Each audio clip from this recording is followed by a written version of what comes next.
You know, Herb, the saddest day of my life was the day when John Hinckley missed.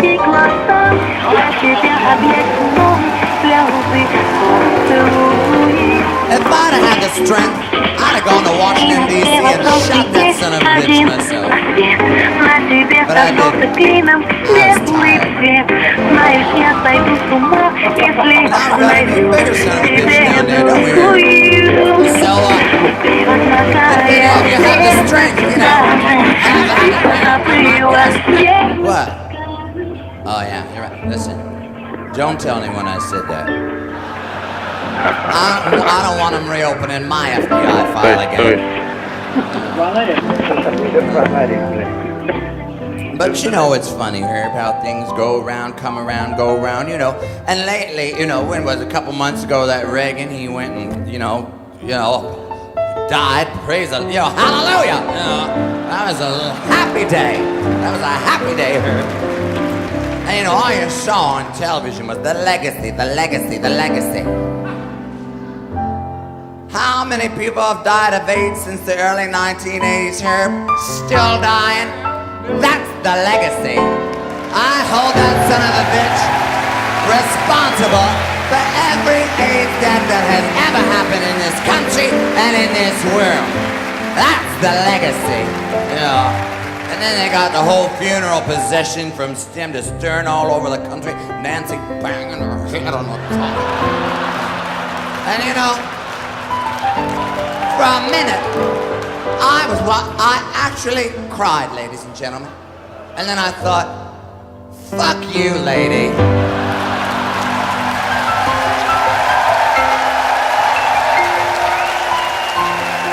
I'm not falling for that one. You know.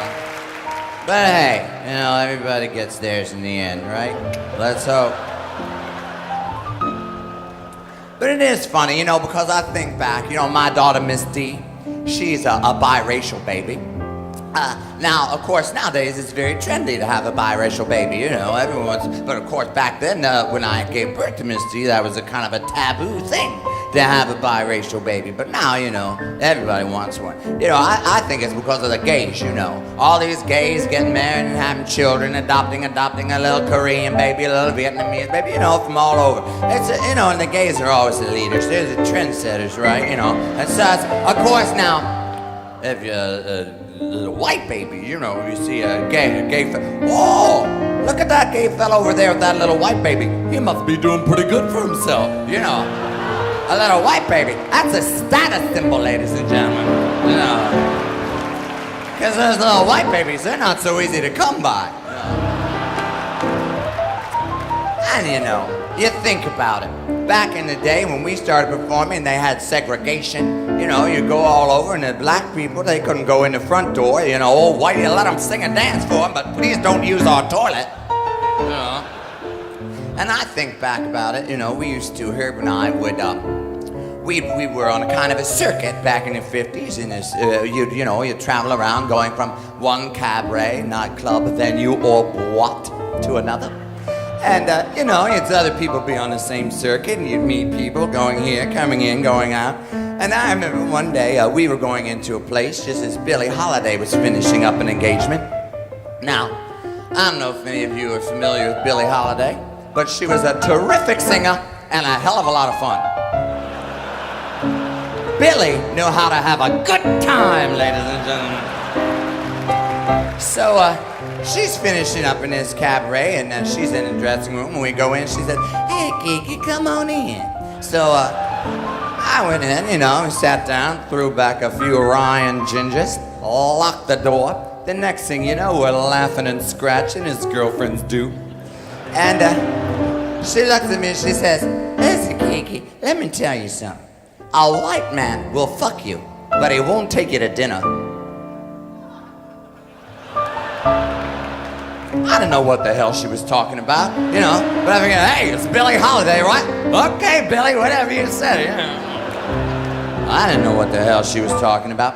But you know, I think she was trying to warn me about my first husband, Ruby. You know, he was a white man, a boxer. And, but I didn't know, I was in love.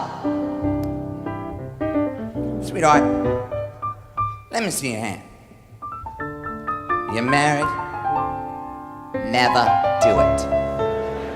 It'll be the biggest mistake you'll ever make in your life. You love him, be with him. But at that time, I was, it was the 50s. That was the thing to do. You were supposed to grow up, you find yourself a nice man, get married, and have a couple of children. That was the end of the story. But of course, in those days, that was the only way you could get out from under your father. So I was like, dating Ruby, hey, and finally, when's he gonna ask me? Finally, he says, all right, Kiki, will you marry me? Yes, I'll marry you.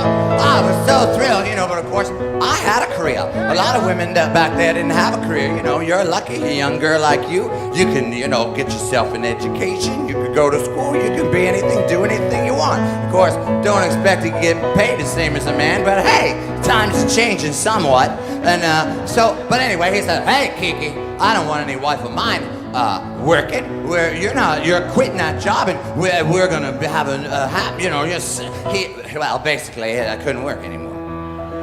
And he says, so he installed me in a split-level ranch house in Nutley, New Jersey, where I proceeded to cook and to clean and to iron and to sew and to have a couple of, have a kid, wash the diapers, clean the diapers, do the laundry, take the laundry out in the backyard, had to put it over the clothesline, careful to take a damp rag across the clothesline before you put your sheets over it, so you don't have a big black stripe across your sheets. I mean, the minutia alone was overwhelming. And I hated it. I hated every minute of it. But I was bound and determined I was going to make my marriage work. And I knew he was cheating on me because, like I said, I did the laundry and I know that smell. But I said, no, I'm going to make this marriage work. And I decided, today's the day. Today's the day I'm going to put the spark back in this marriage.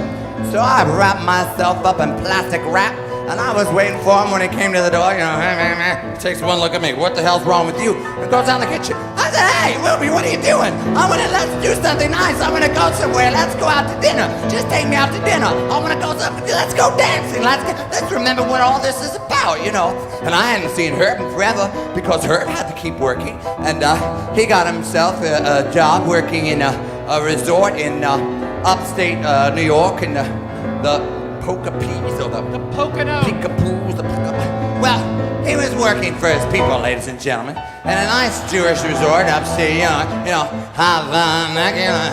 mean, how many times can you play that song? But I said, come on, Ruby, let's get out of here. Take me someplace let's go to the Pocapees and see Herb. Just get me out of here. I want to go out. I just want to. He said, hell no, we're not going out. I want my dinner, and I want it now. And he went out in the kitchen and got himself a beer and went out and sat down in front of the television and fell asleep. Now, I don't know if any of you people have ever experienced this. We're just walking along, right as rain, fit as a fiddle and ready for love, and all of a sudden, snap! You snap! Oh, I'm okay, you're okay. Everything is groovy and it's well way. Tickety-boo, tickety-boo, tickety-boo, tickety-boo. Snap! Well, all I can tell you is that when Ruby went in that living room and sat down in front of the television, I just snapped! And I found myself in the kitchen. What am I? Who am I? What am I doing here? How did I get here? Grazing. Hands over the counter. What'll I do? Maybe I'll make some coffee. Hot water, cold water, Grazing. There's the refrigerator. What'll I have for dinner?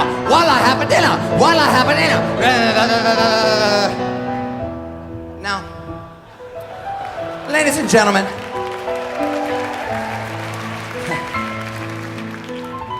I've always had a thing for knives. I love a knife. The sheer utilitarian vision of a knife. The design perfection of a knife. And when I first married Ruby, it was our first Christmas together, he said, Kiki, what would you like for Christmas? I said, I'd like a set of steak knives, if you please.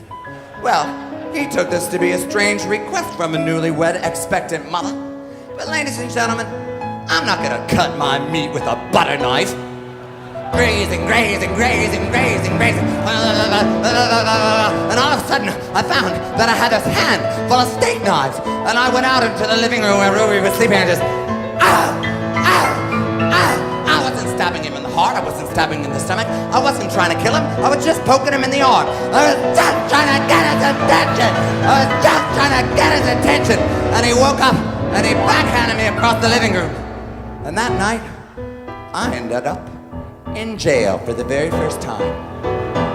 But let me tell you something, ladies and gentlemen. When I was in the pokey, I learned there is more than one way to love. The next day, Ruby came to bail me out. I was waiting for him. Ruby, this is Sandra. Sandra, this is Ruby. He's the other woman. Don't mess with a disinfected housewife. You know, Herb, the saddest day of my life was the day when John Hinckley missed.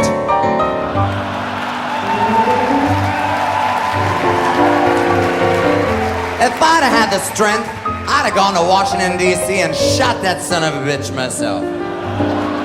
But I didn't. I was tired. Now we got an even bigger son of a bitch down there, don't we, Herb? So, if any of you have the strength, you know, have at it, you know, be my guest. What? Oh, yeah, you're right. Listen, don't tell anyone I said that.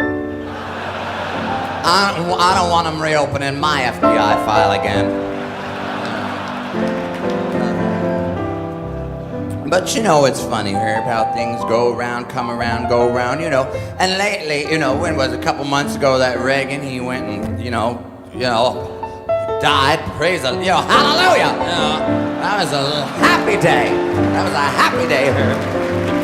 And you know, all you saw on television was the legacy. How many people have died of AIDS since the early 1980s, Herb? Still dying? That's the legacy. I hold that son of a bitch responsible for every AIDS death that has ever happened in this country and in this world. That's the legacy. And then they got the whole funeral procession from stem to stern all over the country. Nancy banging her head on the coffin. And you know, for a minute, I actually cried, ladies and gentlemen. And then I thought, fuck you, lady.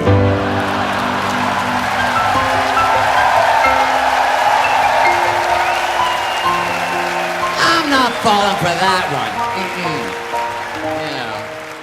But hey, everybody gets theirs in the end, right? Let's hope. But it is funny, because I think back,